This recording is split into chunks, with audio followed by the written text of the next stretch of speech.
Бүгүнкү өтө турган темабыз кубаттуулук. Адамзаттын тарыхында адамдардын бирден бир максаты өзүнүн жумуш аткаруу жөндөмдүүлүгүн жогорулатуу болуп келген. Жумуш аткарууну жеңилдетүү боюнча ар кандай түзүлмөлөрдү, механизмдерди ойлоп табышкан. Мисалы, бул жерде адам, көрүп турасыңар, бул адам миң кирпичти экинчи этажга чыгаруу үчүн бир нече саат кол менен ташып чыгарат. Ал эми көтөрүүчү кран, мынакей бул жерде көрүп турасыңар, көтөрүүчү кран ушул эле миң кирпичти бир нече секундада экинчи этажга чыгарат. Демек, балдар, карагылачы, бул жерде кимисинин жумушу тезирээк бүтүп атат. Албетте, крандын жумушу тезирээк бүтүп атат. Дагы бир мисал келтирип көрөлү. 1 гектар жерде адам, мынакей бул жерде күрөк менен адам 5-6 күндө араң казып бүтөт. Ал эми ошол эле 1 гектар жерди бул трактор менен 1 саатта казып бүтөт. Бул дагы бул жерде дагы көрүп атасыңар. Демек, адамга караганда трактор тезирээк жумуш аткарып атат. Ошондой эле дагы байкап көрөлү. Бул жерде суу тегирменди көрүп турасыңар, балдар. Суу тегирмен 1 тонна буудайды 5-6 саатта ун кылып тартат. Ал эми электр тогу менен иштеген чоң тегирмен ошол эле 1 тонна, мынакей 1 тонна буудайды 1 саатта ун кылып чыгарып берет.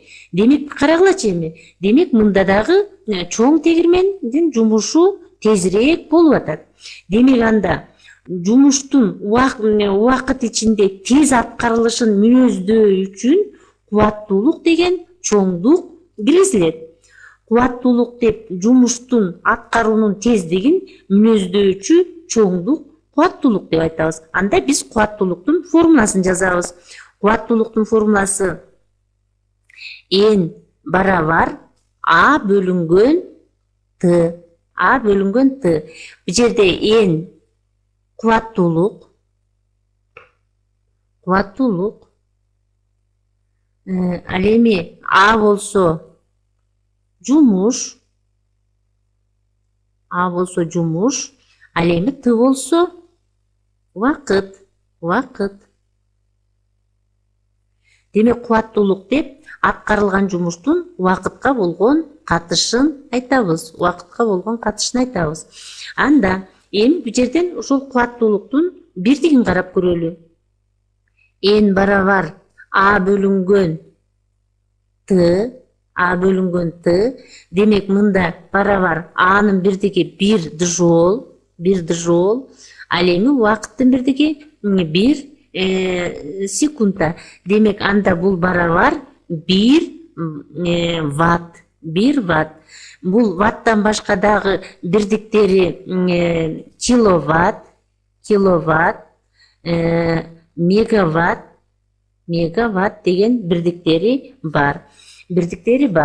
Демек, муну дүйнөдө биринчи жолу буу машинасын ойлоп тапкан англиялык окумуштуу ваттын урматына кубаттуулуктун бирдиги ватт кабыл алынган. Мисалы үчүн, нормалдуу шартта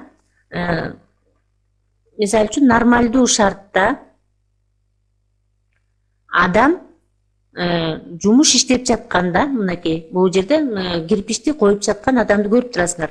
Нормалдуу шартта иштеп атканда анын кубаттуулугу 70-80 ватт болот экен. А эгерде адам секиргенде же чуркаганда, анда кубаттуулугу 700 ваттка чейин жогорулайт экен. Демек, мында биз кубаттуулуктун формуласын билип туруп, анда биз ошол ылдамдыктын жана аракет эткен күчтү формуласын чыгарып көрөлү. Анда N барабар А бөлүнгөн Т. Демек, Абыз барабар F бөлүнгөн S, F көбөйтүлгөн S, Абыз жумуштун формуласы Т.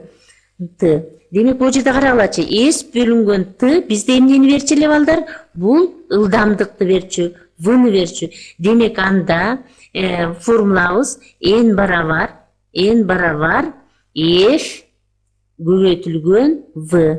Демек бул жерде дагы формула келип чыкты, кубаттуулуктун формуласы келип чыкты.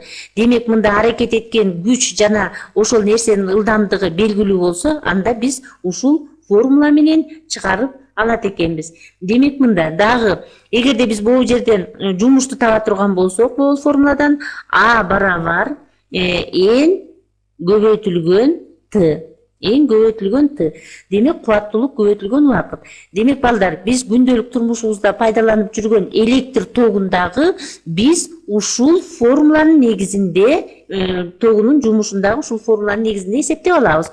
Бул болсо, мисалы үчүн кубаттуулуктун бирдиги киловатт деп алалы. Киловатт көбөйтүлгөн саат. Демек биз электр тогунун жумушун биз киловатт саат менен өлчөп алабыз. Демек бул жерден эгерде биз бул жерден бул формуладан F'ти таба турган болсок, F барабар N бөлүнгөн V болуп калат. Же болбосо биз ушул эле формуладан V'ны таба турган болсок, анда V барабар N бөлүнгөн F болот. Демек биз ушул формулаларды пайдаланып кубаттуулукка карата берилген маселелерди чыгарсак болот экен. Демек балдар, бүгүн биз кубаттуулук жөнүндө түшүнүк алдык. Канчалык жумушубуз тезирээк аткаруу үчүн, башкача айтканда, жумуштун тездигин мүнөздөчү чоңдук кубаттуулук болот экен.